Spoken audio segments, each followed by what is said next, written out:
Welcome back to another episode of Just My Baby Daddy podcast. And today we want to talk about a Black father's role in a child's education. And for that subject matter, I felt nobody better than to bring back our guest that we had on before, the assistant principal of Rocky Mount Middle School, Mr. Dr.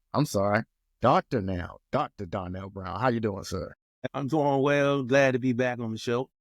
Yeah. So before we get into the subject of, just fathers in education, you are a Black man in education. So how did you get into that? Well, truthfully, I didn't want to be in education originally because I was like, they don't make any money. Educators don't make money. But it came between still living in the dorm in Vance Hall, rest in peace, Vance Hall, or, coming back home. And so I couldn't live in the dorm forever. So I came back home. One of my former teachers, they were the HR director, asked me about lateral entry teaching. So at first I interviewed for a math position, did not get it, was not mad I didn't get it because math is not my favorite subject. And I didn't want to, I didn't want to do the kids injustice, just taking money, but not teaching them anything. So then a English position became available. I love to read. I love just talking. So I took that position, got my certification in less than a year. And then ever since, I got my master's, I got my doctorate, and boom, here I am in 24 years of education. 24 years. 24. So let me ask you this: the person that got you involved, was another Black male? It was not. Who not. hired me? No, who ended up hiring me was a Black male. Was. So is it, because I noticed that's one thing that I forgot who I was talking to, but they said they can actually remember and count on their hands the amount of Black teachers that they had. And so, like, is that something that you've noticed in education as well? There's not many of us. Because to be totally honest, I don't remember any of my teachers. So I can't tell you if I had a bunch of Black, a bunch of white, a bunch of anything. I don't remember pretty much nothing about school. So I remember in college, but growing up before college, I don't remember. Right. Well, going through elementary through high school, I only had one Black male teacher. His name was Mr. Clark. Like, well, nah, he won't like the movie though. He won't like that movie. But he taught us geometry. He was cool though. He had like a short sleeve dress shirt on with a bow tie, and had the George Jefferson going on. But he was cool. But he was my only Black male teacher throughout my kindergarten through 12th grade experience. So with that being said, since there aren't many of us there, do you notice that you get treated differently by the parents? Like when they approach you, they talk to you a little differently. Yeah, I mean, most definitely they do, which is crazy. For example, like when you introduced me, you said Mr. But then when I tell the people, I said, no, it's Dr. Brown. Then that whole thing shifts. And I tell people it's not for, a big ego trip for me or anything, but I mean, let's just be honest. I work hard for mine. And so I deserve the same respect. But what I see is maybe in the Black male, they quick to call me. Still, you could tell them I'm Dr. Such and such. They'll still come with the Mr. But our counterparts who have doctor are that quick to correct that off gate. So that's some of the things, I battle with that, like you said, with the respect, because they don't see us in education like that. Okay. So what about the dads that come inside the schools? How do you see them treated? Definitely. They get treated. They get treated. It depends. If they come in dressed nicely, then they get treated one way. But if they come in and just say I just got off work and they got them the best that they have with them, or if they got the little weed smell on them, then of course they get treated a different way, like, oh, they don't know anything. But bottom line, they want the best for their kids, just like the man coming in who's dressed nice. And so again, people going to prejudge us based on the fact of, one, they don't see a lot of us in there. And just like the name of the podcast, they just assume we all baby daddies. They don't think, oh, we are fathers. We come and we value our child's education, just like the mothers do. And one thing you talked about before was the impact of calling a father when something goes wrong in school. You said you made it a point to do that at your school. Can you talk about that a little bit? Yeah, because originally when we make calls, it's always the mom's name is the first name on the contact list. So once you call the mom, boom, it stops, especially if you get someone. But then that's when I was kind of like, nah, that's not fair to the father. You know, being a father myself, I would like to know what my child is. I mean, people may not know what the situation is between the mom and the dad. And so my thing is the common courtesy, call both. Because if the mom and dad, they're not clicking, the dad still should know. I mean, they got the issues going on, you know, in the outside of the school. Hey, y'all deal with that. But my job is to make sure that you both know what's going on with your child so you can work together and get a great outcome. Because when the kids see you fighting, then they're gonna continue to have issues because they're gonna say, hey, mom and dad can't get along, nobody cares about me. So that transfers to school where they feel like the people in school don't care about, which is not necessarily true. You know, we got some bad apples just like anything else, but the majority care about the kids. And a t-shirt that I have, I say black men do more than discipline and coach, you know? So we know our craft. My thing is respect us enough and let's have the conversation. So we can do a whole lot of things other than discipline kids or have them bounce a ball or run the football. Okay. So let me ask you this too. When the dad comes in there, is it a little different than when the mom comes in? If you have to call somebody into the school? Well, with the fathers, it is different because, you know, we sit and talk and we go from there, lay things out, and they're kind of like, oh, okay. For example, there was a father who was hot in the front office and they called me. So, you know, I brought him into our conference room, talking to him and just explained stuff to him. And then he said, thank you, man. He said, thank you. Because the fact of just letting him vent, not taking it personally, and then explaining to him what I had to do, but understanding how the situation could have gone a different way. And the conversation was crazy because he said, man, I just knew when you came around the corner, you were a white man. I said, no, brother. I said, no, I feel just like you. You know, because that's just what he was accustomed to when you go to the school. Oh, you either seeing the women or you're seeing the white men or white women. And so again, seeing us being called unicorns is like, oh, well, they do exist. But the thing is, we are role models for the majority of our kids that don't have a father figure at home or in their life. So let me ask you this. As being in education, of course, there's no definite answer. There's no 100% one way or another, right? But are you able to see a difference between those kids who have a father in the household and those who don't have? Yeah. Oh, yeah. Definitely you can see a difference because, again, they're involved. It may not be all the time they come for parent conferences, both parents are there, but they'll call, they'll say, hey, how's my child doing? I'll give them an update. Granted, we have over 800 kids. So people are like, how do you know who Everybody's kid, right? because, in the front, when they come in, unfortunately, we got to do the bag checks and things with the machine. So just talking to the kids, seeing their faces, talking to them, but also I go out to morning duty. I'm with the buses. I'm talking to everybody. I'm just waving, talking. Shoot, man, I had parent conferences outside the school before they even get into the school. And so, that way it's forming that relationship.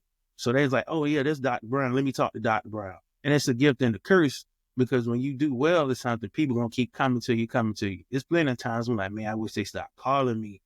But at the same time, I have to take the blessing and say, if I don't address this, they may not get an answer. And then that turns that stigma. Nobody's trying to help me. Nobody's trying to help my kid. And, being a black man, we got enough stigmas that we have to deal with. So one less is always a positive thing. You spoke on those who may not have father figures, but you did speak on mentors. What do you think the role of black men should be as far as mentoring? Definitely be in the life of the kid, but also remember you're not that child's father. My thing is you educate them, give them positive experiences, but you cannot take the place of that child's father because you can only go so far. Now, I have my nonprofit group, Project Hope '07, where I mentor kids, and we have various speakers on different topics, ranging from financial literacy to just thinking about sports and career advancement. But my thing is, I want to expose them to different things. I'm not trying to be their father, I'm just trying to be another resource for these young men as they get older, so they can think back and say, I remember my assistant principal, Dr. Brown, helping me do something, so now I can pay it forward and do the same thing. Okay. And so to piggyback off of something else too, we talked about, because I can't lie, I am one that's, I've showed up to my kids' school not with the shirt and tie, right? Okay. I have done that. And I know it's probably been sometimes where I looked at a certain way, but I don't care because they know they see me, right? Speak on the importance of, no matter what it is, just being visually present at the school and what that does. Man, it makes a big difference. Like you said, I don't go to my son's school like that because of the fact I'm at my school. So mom, she's taking them and everything. And so when I go to his school, I make it a point to say, hey, I'm Braylon's dad, Dr. Brown. Again, I'm gonna throw that doctor out there. Well, that makes a difference because of how, again, they judge their viewers.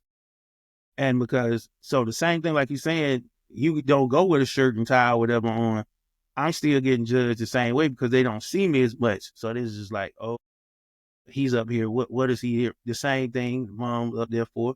I want his education, make sure it's a quality education. He gets the opportunity just like everyone else. And you ask my son, I push him, I'm like, hey, we got to get this done because he wants to slack off. What child doesn't want to slack off? But having been through that road before as a child, you know what's ahead. And then as a father, you know what's ahead twofold because of what we have to deal with. So you can't afford to let them slack too much. So speaking on your son, what is it like? How are you raising your son as far as education? Is it your head is staying in the books, or what is it? What is it like being the son of an educator? The dude hates it, man. He hates it. He hates it. But because every day his great question is, how many kids you suspend? And I tell him I'm not just educated, but when he comes, he does come to the school. He thinks he's a middle school. The kids basketball team. This is like, oh, they take up time with. So and he sees how other kids are, and then that helps him realize, like, I'm glad my dad's in my life because he hears some of those other kids talking, or he sees how they gravitate to me because of the fact they don't have that father figure. But I think he definitely appreciates and he loves that. He won't tell me that he loves that, but he does because of the fact, again, he can say, well, my dad's a principal, or my dad's my dad in school.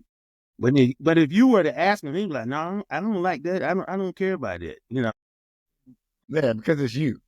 Yeah, Correct. he definitely won't give you any food points. No, yeah, No, not at all. He's my number one hater, man. He'll tell you, nah, that guy, no, he's not what he says he is. But he like you said, he just doesn't want to give me the credit because he thinking.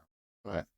Right. So do you got higher goals for him? Like, is it he has to study a certain amount or before he goes outside or anything different like that? Or do you just say, I'm gonna let you be a kid just like these kids that I have in school?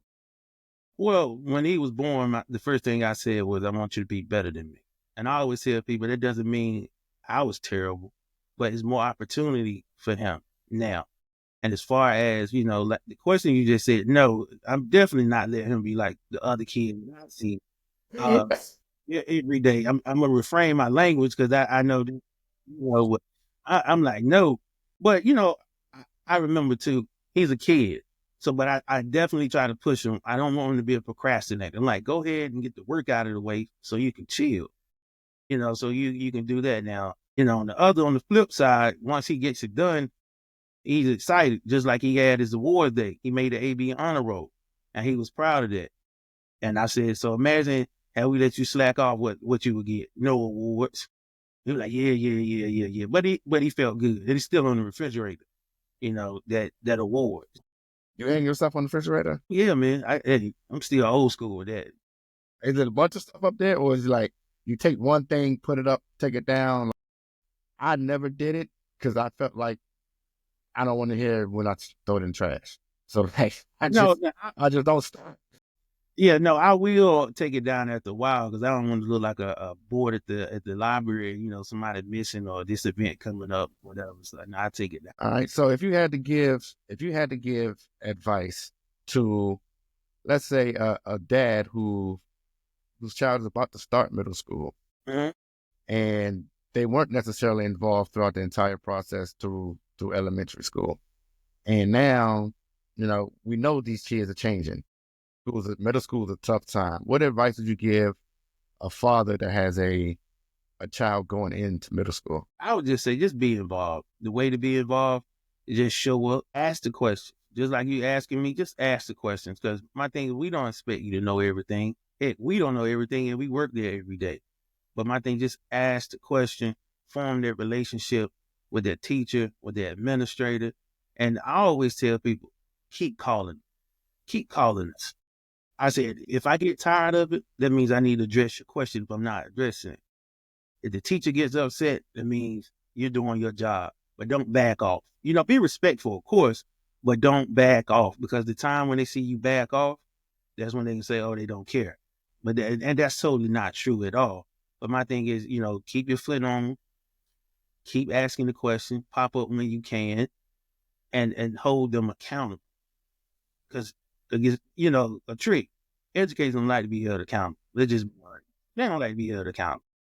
Some, I'm not going to say all, some don't like to be held accountable because they just want to collect their check and go home.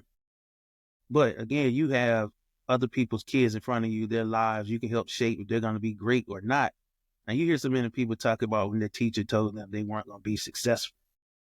So again, as a father, we got to be bridging that gap, be that liaison, and keep encouraging, because we definitely make a difference.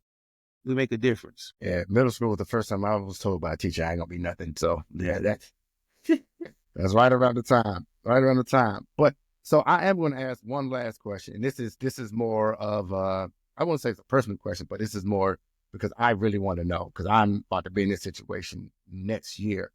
What do you think is the biggest transition that happens with kids from elementary school going to middle school? I would say they have to grow up fast. When you get middle school, you got to grow up fast, because that baby and stuff that they get in elementary school is out the window.